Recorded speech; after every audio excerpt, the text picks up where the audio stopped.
You know, the way ideas spread today, it's been completely turned on its head. It's not a straight line anymore from a speaker to a listener. Oh no. Now it's this incredibly complex web of algorithms and platforms, a system that can grab a single dangerous word and rocket it into the mainstream. So we're going to break down exactly how that invisible machinery works. Think about a single word like this. It's dehumanizing, it's powerful, but how does a word like this actually travel from the absolute fringes of society right into our everyday conversations? It's definitely not magic, and it's certainly not an accident. Here's the thing. Today, whether an idea takes off has less to do with whether it's true or good, and everything to do with the technology that surrounds it. It all comes down to reach, repetition, and algorithmic amplification. These are the new gatekeepers that decide if a fringe idea dies out or becomes a totally normal part of how we talk to each other. Okay, and I want to be really clear about something before we go any further. Our focus here is on the communication environment, the nuts and bolts of how platforms and AI work. This isn't about comparing people or historical figures. Nope. What we're doing here is analyzing the system that takes their words and gives them this incredible power. All right, so here's our game plan. First, we'll look at how rhetoric itself is changing. Then, we'll get into the mechanics of digital amplification and, the real-world consequences. After that, we'll explore some possible solutions and finish up by tackling the really tough questions about who's ultimately responsible for all this. All right, first up, Section 1, Rhetoric in Transition. We've gone from the printing press to the platform, and believe me, that changes everything. Next, we're diving into Section 2, the power of amplification. It's time to pop the hood and really understand these new mechanics of influence. And this slide right here, it just lays it all out so perfectly. The old model was pretty simple, right?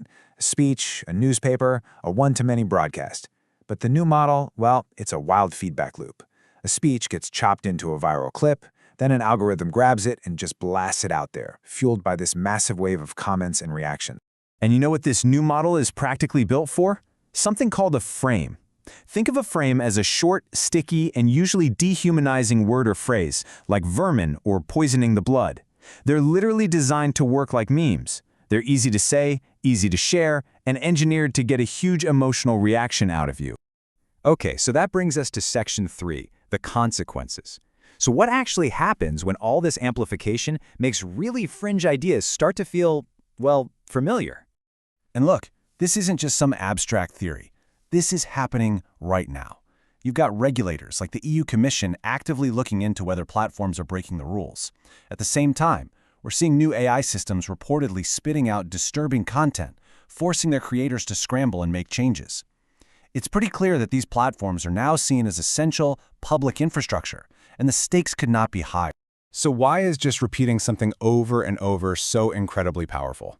Well, it taps into this little quirk in all of our brains called the illusory truth effect. See, our brains have this shortcut. If we see or hear something enough times, we start to think it's probably true, even if we knew it was false at first. The more you see a frame, the more normal it feels, and the less shocking it becomes. So how does a really dangerous idea get, well, laundered into the mainstream? It's basically a four-step process. Step 1 is simple. A dehumanizing frame. Just a single toxic phrase gets dropped into the conversation. Okay, Step 2. This is where the algorithm jumps in. Because that frame is so controversial, it generates a ton of engagement. People who love it, people who hate it.